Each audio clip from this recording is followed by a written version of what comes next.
wow. I say to you, wow. This is a special night, and I gotta let all of you know that it is neat to look at the history and find out how we started, where we came from, and where the hell we are right now. We're doing great things right now.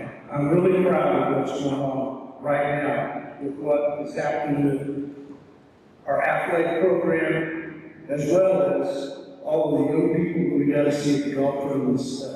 It was just beautiful. I got to say a lot of thanks to a lot of people, because if I don't get this time to do it tonight, I won't have another. Some of you were here for a couple of years. Some of you were here for a few more than that. But I was here for 30 of those years.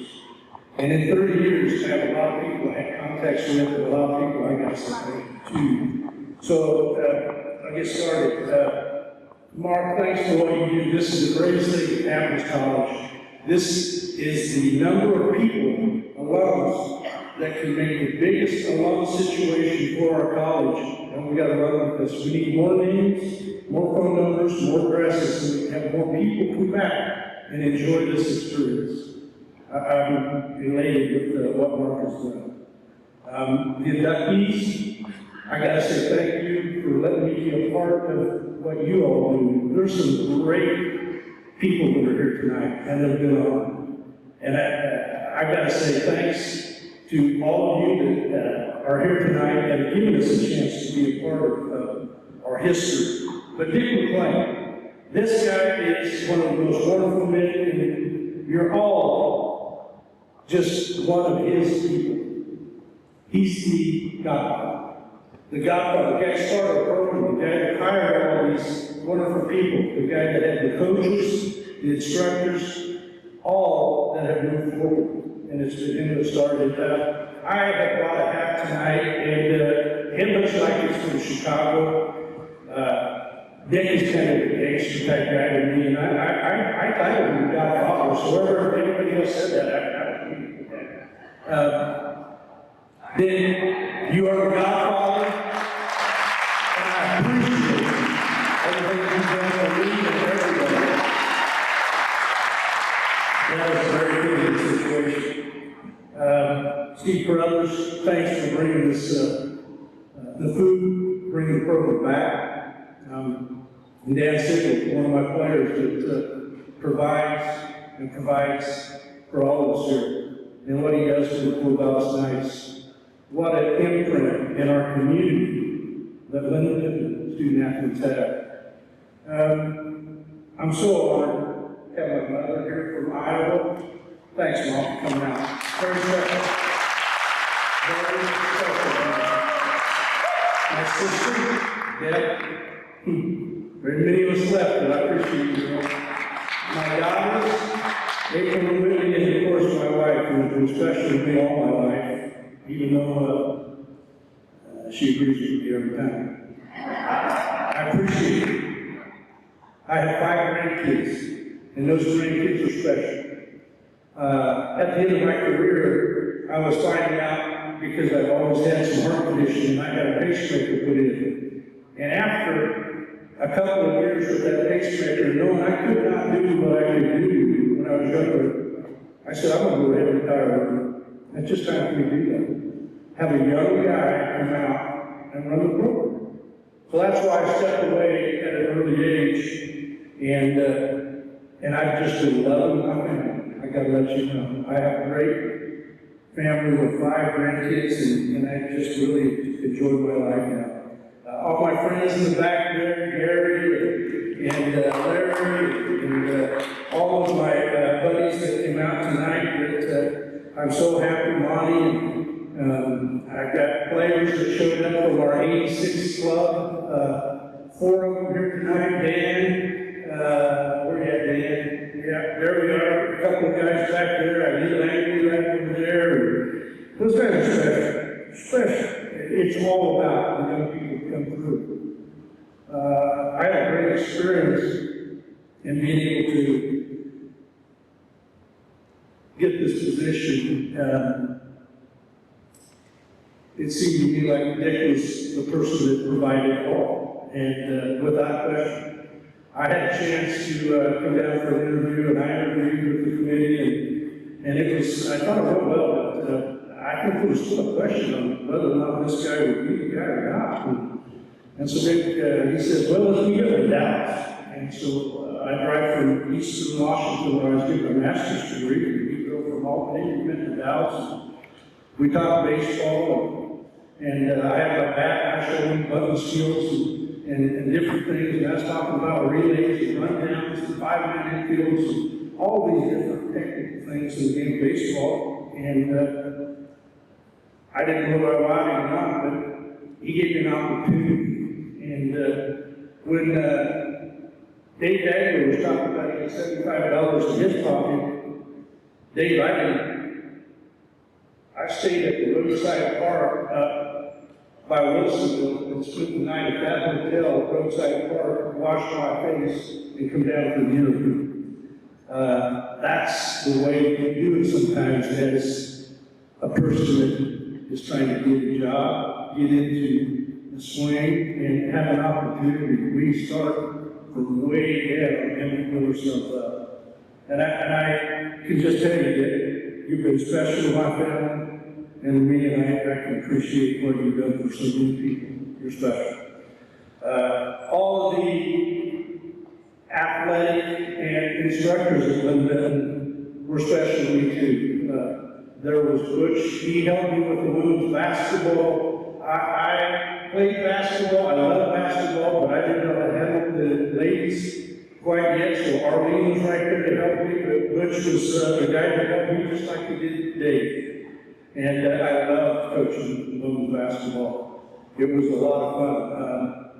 Debbie Harrell, thank you for what you did. Those were great years, and those 4 years that we were part of that program, especially. And 40 wins and 8 losses, 4 years is not so bad.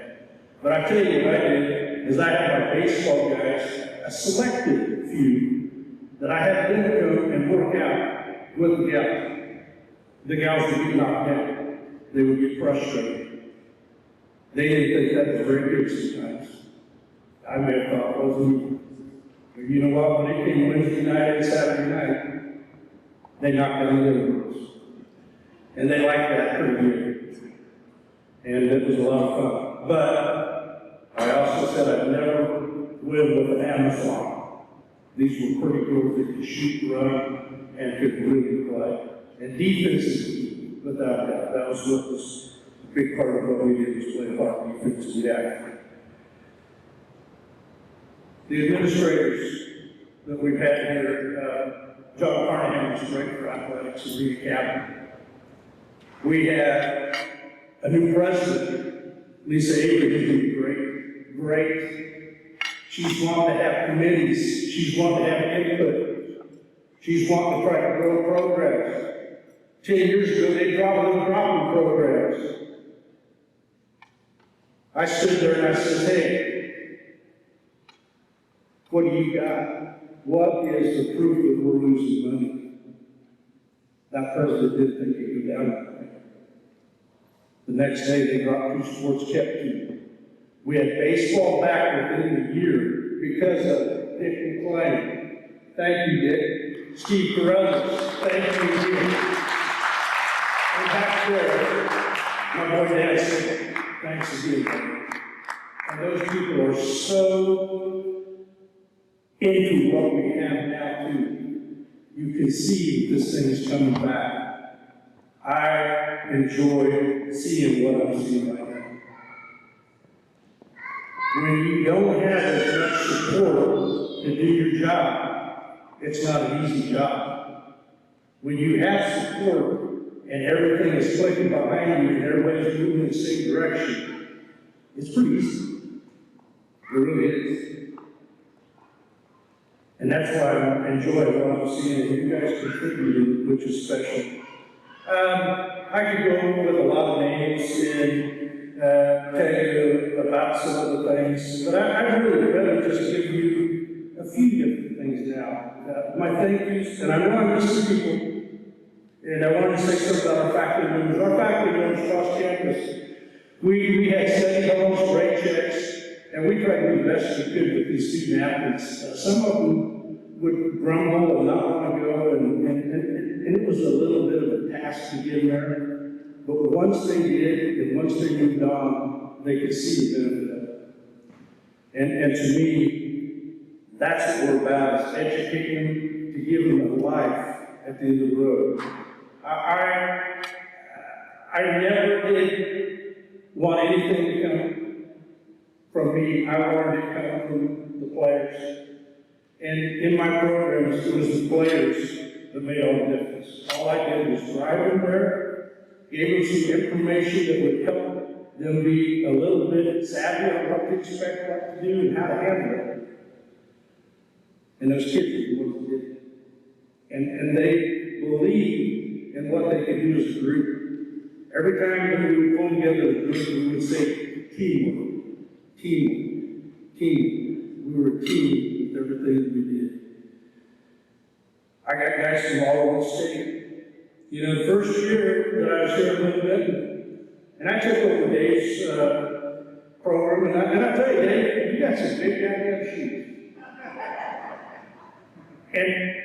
And I told myself, I said, well, you know, you like the basketball, you can do that. I enjoyed it. The gals played well. I was a 25-year-old coach stepping up, and someone didn't want to play for the young coach.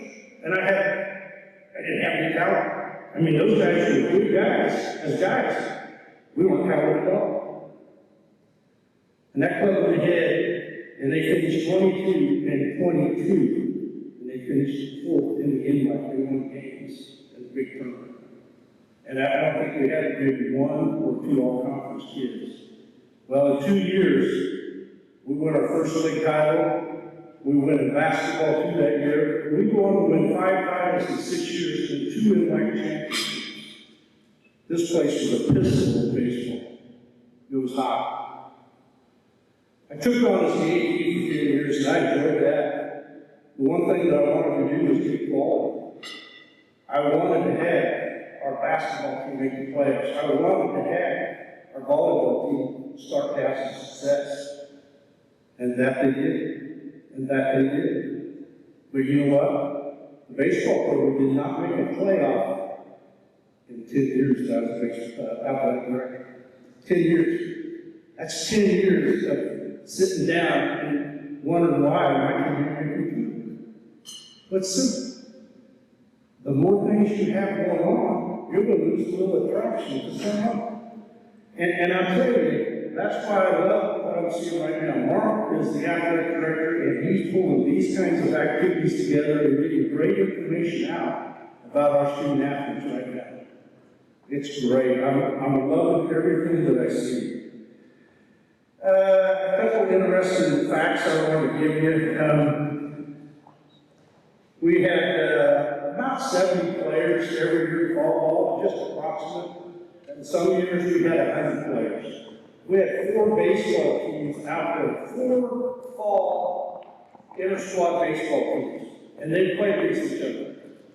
And if they didn't have enough for one team, you could pick up a player. And so we had an intramural practice schedule with huge numbers. And it was an open enrollment situation. And I just looked at some numbers, and I went up 70 times 30, and again, some of those were 80, 90 players showed up for fall baseball, and they would stay after they didn't make the squad, they would stay in their seat right here. That means that the class had a lot of people. That means that we had activity classes that had numbers in them. I had activity classes that had 45 to 50 people. 3 games going up and down the floor. In a little schedule on the wall, they would come in droves. I'm sad to say right now, with the coronavirus and all the things that have happened, we don't have the numbers that are showing up inside. We've got to break that stigma and get back in here. We need the headcount to come up. The championships were awesome. I had great players in the community. They went on to do great things. Guys like Mike Barrett, who was announcing for the Blazers, was one of our guys that played here, and Dan Siegel, and you know, you see Steve over here and some of the coaches. it's just amazing the quality of individual that's come through here. I can tell all of you that this is your place to start. I had a chance to be able to bring 70 players times 30, 2,100 student athletes out there at this college. Just do the numbers, do the FD. You know, when we talk about we need to have some more programs, look at Feather River. Feather River has the smallest community college in the state of California, but it has the biggest and the most dynamic. Without question. Take a read off from the guys, it's a good one. Players. I had just the fortunate, I have so many stories I did, and I know I'm going to say, I'm sorry for that already. But one of my ball players that played for me got back in the 7th round. And a lot of you have heard a little bit about it. If you haven't, I'm going to tell you his story. It's unique. This guy made it in the 7th round. He played at Medford. And Medford High School is originally from Klamath Falls. And he goes to Medford, and he's a pretty good player. And I like his abilities. And I watched him play, and I followed the Medford Legion team around the airport. And we had a couple of players, but he wanted to Oregon State. That was where he wanted to go. I knew he couldn't get in. I knew it was on his transfer. He couldn't get in. He come on and played a year, had a good year, but he was hard to control. He was one of those guys that was a little uncoachable. He was ahead of himself. And it was just fortunate, but one of his friends took him on down to Mendocino College. And he went down to Mendocino the next year in 2012. And they didn't enjoy his company. And they threw his stuff, his belongings out of the house into the yard and told him to go home. Seth Brown goes home to Medford, and he works down at a gravel pit, hot, getting inside trucks, jumping up and down, while the drivers are inside the cockpit having coffee and getting all their information where we're going to take the roads. And he's running back and forth. And I asked some of his friends to share, how's Seth Brown doing? Seth Brown is back home, he's working at the rock pit. I called him, this is Seth Brown. How you doing? How's life? He says, Coach, this is terrible. I do not like this. I should be up at school. I should be playing ball. I should be trying to make something of myself. And that he did. I said, well, come back. Come on back. Let's see what you can do. He came back. And Richie Price, the Kansas coach, he comes out and he's looking at some players. I said, well, this guy needs to get good, but he can't get in. And he looked at Cameron Newell, who just wanted to stay on the West Coast, and he went down to Santa Clara. And Cameron Newell's father, Clint Newell, has the Newell Auto down the road. So he's a very prominent guy. But anyway, the thing that happened with Seth Brown was there was any place to go. And I brought him back. I said, Seth, let's go to school. He goes to school, he gets his grades. But the thing I told him, I said, you come back to school. You go to school every day. You will not miss a class, and that's what we're going to do. Perfect. He went to school every day. He ended up still not having the qualifications to get into Division I school, and then he goes on to NAI school up at Wilson Park State for a guy that played for me, Jeremiah Roberts. And he plays up there a year after he gets his eligibility established. And so after he had made it to the pros in the minor leagues, 1, 2, and 3 years as an all-star, and he makes the jump in 2019 to the big leagues.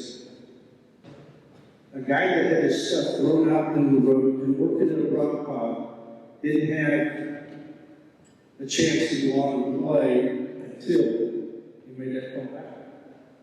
I'm amazed that this guy fought through, and you can make yourself out of this college. In athletics, it isn't always about the dollar and money. It's about what you got in your skill, how hard you can work, how deserving you are of opportunities, and how respect is given from one to another. I tell you that, I just got in deep. I've tried to write some interesting things. I can just tell you, I am very humbled to be this person tonight, Greg Hall. And I'm so happy that this is the place that I stayed at and worked for 30 years. This is a great place, and thank you for that.